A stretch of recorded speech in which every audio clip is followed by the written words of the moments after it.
Señor Padre Santo, gracias por este día, gracias por las bendiciones que hemos recibido. Hoy es domingo, día en que celebramos la muerte y resurrección de tu Hijo Jesucristo. El día en que nuestro Señor Jesucristo vence el mal, vence el poder de la muerte y con su resurrección nos abre un camino de luz. Por eso hoy es un día para estar alegres, contentos, llenos de gozo, de esperanza, con una actitud positiva, porque hemos sido tocados por ese misterio de la resurrección del Señor. La palabra de hoy, en la primera lectura del libro de sabiduría, nos habla de la sabiduría y dice que supliqué y se me concedió la prudencia, invoqué y vino a mí el espíritu de sabiduría. Y empieza a decir que la prefirió a los tronos y a todas las riquezas. ¿Qué viene a ser la sabiduría? La sabiduría es el gusto que nosotros tenemos por las cosas buenas. La sabiduría es que tú quieras el bien. Y no solamente tú, al querer el bien, lo anheles o lo tengas como algo en tu corazón, sino que al tener el bien y al hacer el bien, eso te va capacitando y dándote un conocimiento de la realidad y de lo cotidiano, con una lectura de las experiencias que nosotros vivimos, sean negativas, sean dolorosas, de sufrimiento, de alegría, de pecado, pero a la luz del Espíritu Santo nosotros vamos haciendo una lectura de esas experiencias y esas experiencias nos van arrojando a nosotros unas lecciones y esas lecciones son las que nosotros luego las guardamos en el corazón como conclusiones y de ahí es donde viene ese conocimiento de la sabiduría de Dios. Una persona que no medita, que no reflexiona sobre estas realidades que yo acabo de comentar, es muy difícil que crezca y que sea sabio, porque nosotros debemos, como dice esta primera lectura, preferir la sabiduría a cualquier trono, a cualquier riqueza. La sabiduría es el anhelo profundo de tener en el corazón la luz de Dios para mirar las cosas. Y por lo tanto, si yo anhelo esto, toda tiniebla desaparece de mí, puedo mirar con claridad no solamente lo que está en mí, sino lo que yo puedo proyectar de bien para los demás. Así nosotros encontramos en el Salmo de hoy, Salmo 89, donde dice: enséñanos a calcular nuestros años para adquirir un corazón sabio, un corazón sensato. Enséñanos a calcular. Esto me recuerda mucho a la parábola del hombre aquel que nos propone Jesús en el Evangelio de San Lucas, antes del hijo pródigo, donde dice que ese hombre se sentó a calcular unos gastos para hacer una torre, pero que también ese hombre también nos presenta un personaje donde dice que había una guerra y ese hombre calculó también cuántos podían ser los enemigos para llegar o a un acuerdo de paz o no lanzarse a la guerra.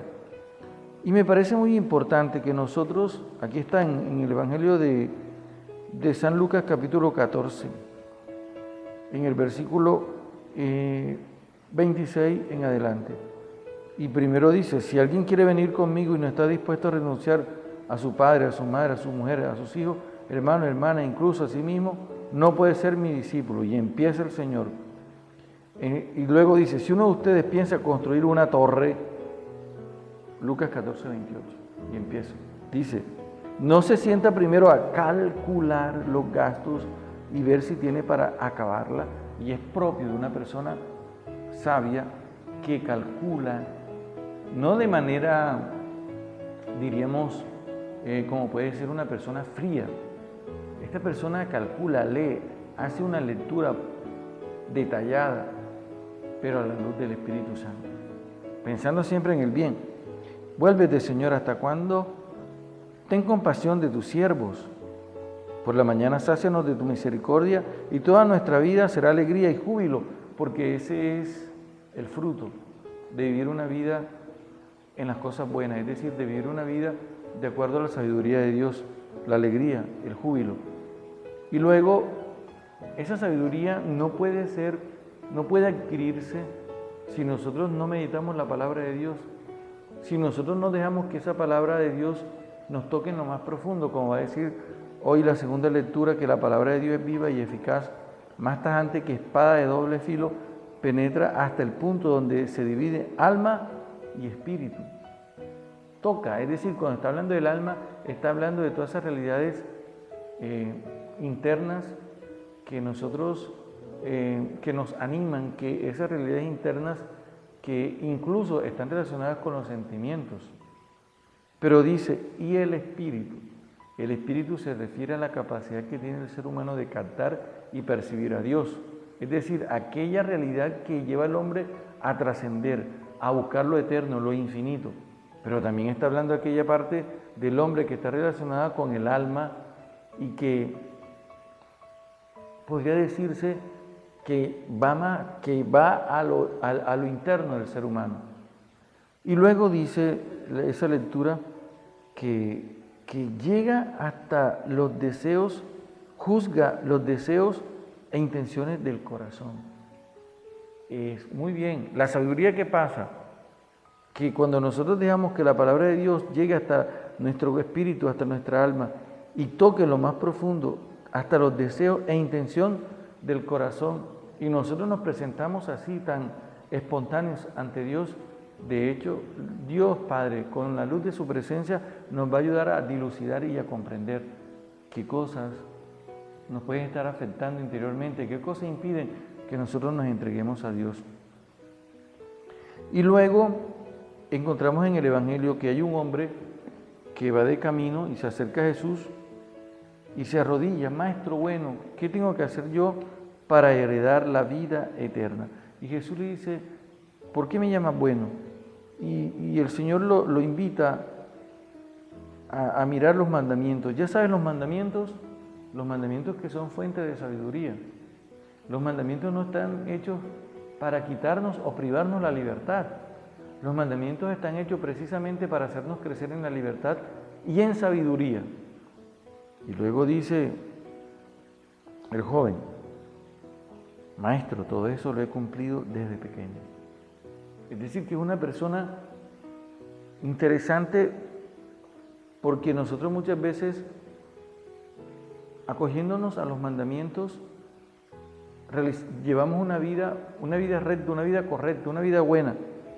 Pero Jesús dice: una cosa te falta. Vende lo que tienes, dale el dinero a los pobres, así tendrás un tesoro en el cielo, y luego sígueme. O sea, lo invita a despojarse de todas las cosas y luego seguir a Jesús.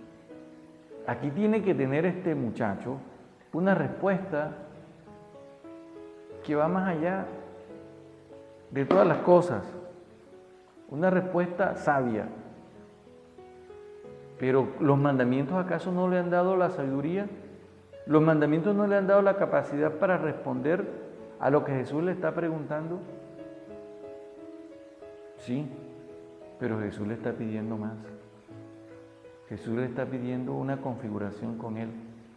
Jesús le está pidiendo a ese joven que sea capaz de ser valiente y de renunciar a todas las cosas materiales y colocarlo a Él como absoluto. Pero miren la respuesta de Jesús aquí. Va a decir: qué difícil es que entre al reino de Dios los que ponen su confianza en el dinero. No los que tienen dinero, sino los que ponen su confianza en el dinero.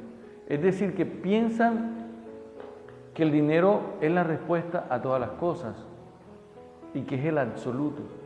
Y esto es lo que hace que una persona sea insensata, es decir, que no tenga sabiduría, cuando piensa de esta manera.